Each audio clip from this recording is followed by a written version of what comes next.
Hey guys, how's it going? I am Lego Gun Replicas. Today I'm not gonna do a music intro, as for simply I just really don't want to. But yeah. Here we have one of the more, I guess you could say realistic guns. But anyway, here we have the L85A2, made entirely out of Legos.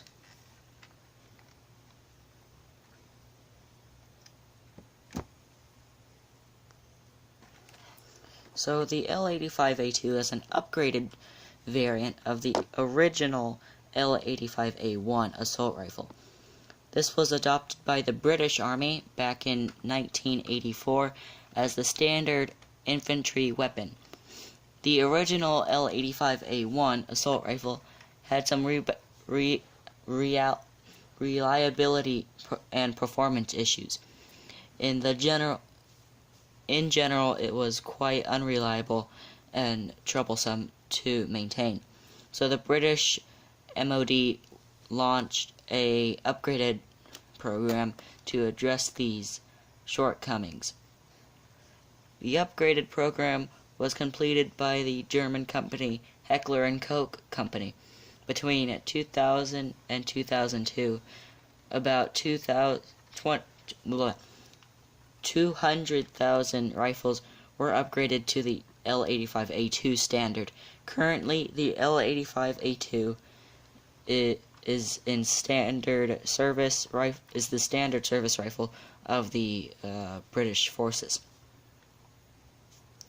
The L85A2 is a gas-operated selected fire with a bullpup layout.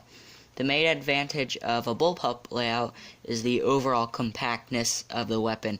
Internally, this weapon is generally similar to the US AR-18. This assault rifle is chambered in the standard NATO 5.56 by 45mm round. A total of 110 parts were modified to the Heckler & Koch. The upgraded L85A2 recognized and reliability and accurate weapon. So it's a very nice weapon, indeed. So I'm gonna try to zoom out as much as possible because this gun is so big. Like, I would say this is pretty close, if not closer to the actual size of the L85A2. Maybe not towards the rear, but definitely the front. So, first up, we'll start with the trigger and the this general area over here. So, working trigger, nothing too standard. I mean, it is standard, but, you know, nothing too extraordinary. It did come, the L85 comes with this really cool, like, circle trigger guard here. I think it's super cool, too. But, yeah. The grip, it is angled back, and it does have a few more studs, or plates coming out that way. So, getting on to, okay, so, first of all, this gun was, I would say, very tactical. You have four rails for attaching really anything you want. Two on the sides here, one on the top, and one on the bottom. The muzzle flash, I think that is, or the muzzle hider. I'm not exactly sure what this is called right here, but I assume it's a muzzle flash hider or something along the lines of that. This weapon does come with fold down sights, so Here you can see the front iron sight here, and it can just simply fold down. For if you want to remove the carry handle, which is right here, the iron sights are actually pretty cool, I must admit. And, you know, the carry handle actually does kind of work.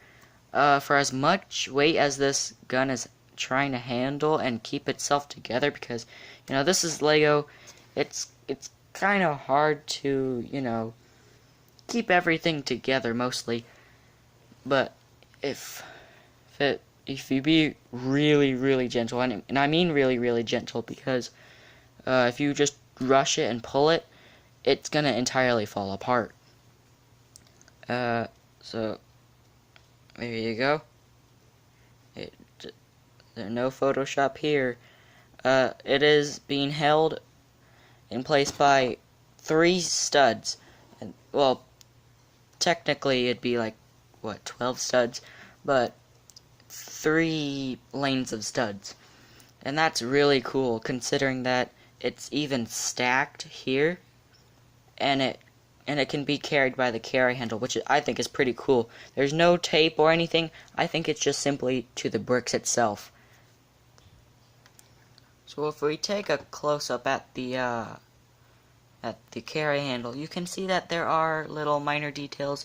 We have this really detailed stud, I guess. I don't know what that would be used for. Maybe for tightening the carry handle or something. We have more little knobs and stuff.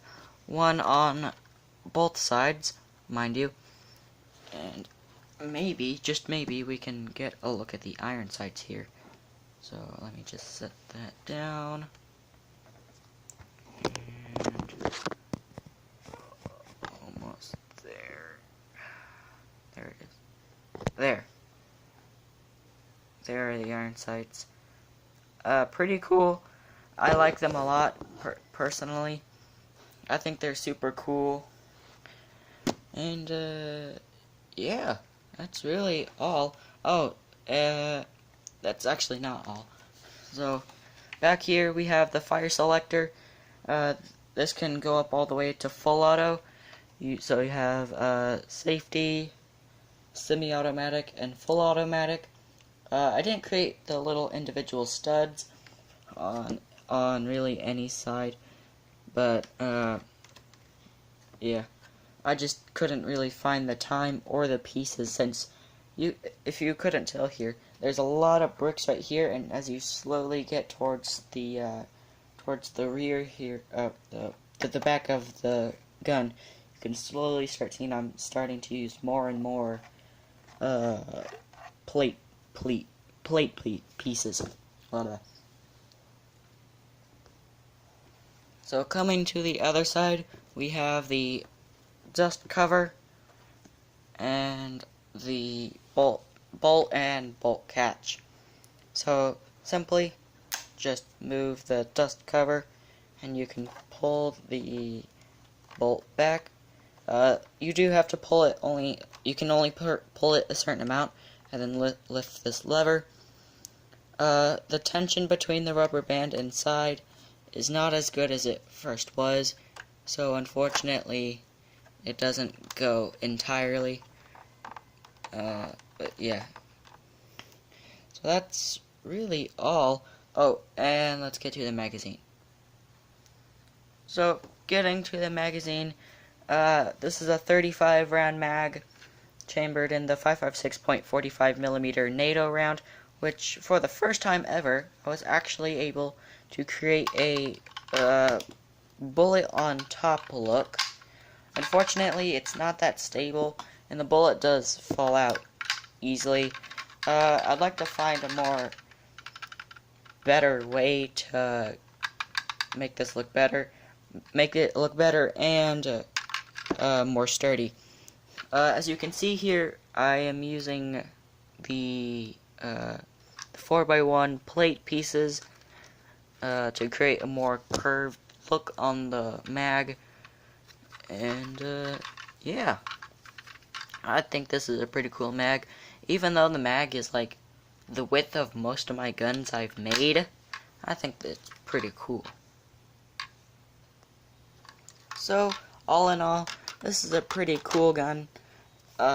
It's been proven worthy for Her Majesty, and is even being still used to this day by the British Army, which I think is pretty cool. And, yeah, let's just shoot this thing.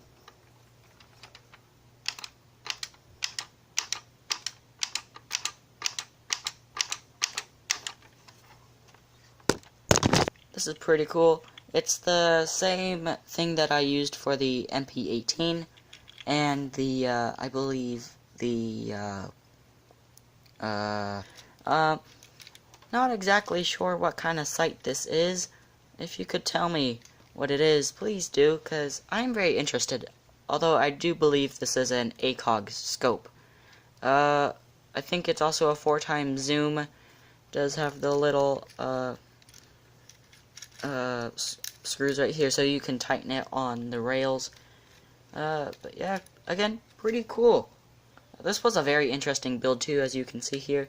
I used a lot of different, techniques to create the scope. But yeah, moving on next, we have the red dot sight. Again, this was a pretty unique technique as well. I'd rather not go in depth of it though. So it's got a little red dot sight and a turn on button. But yeah, let's finally throw on all of these attachments. And here it is, the L85A2 with all of its attachments on. Sorry, this is a really heavy piece of gun. Piece of gun? I don't know. Here you can see the ACOG, the red dot, and the vertical foregrip. I hope you guys did enjoy this video, as this took a lot of time and effort to build the gun. If you please leave a like. This was a very complicated gun to make. I had to go through several photos and other things to find an actual reference of the L85, as there are a lot of, how should I say this, fake ones out there on the internet. So yeah, please leave a like, and if you haven't already, please subscribe. But yeah, I'll see you guys in the next video.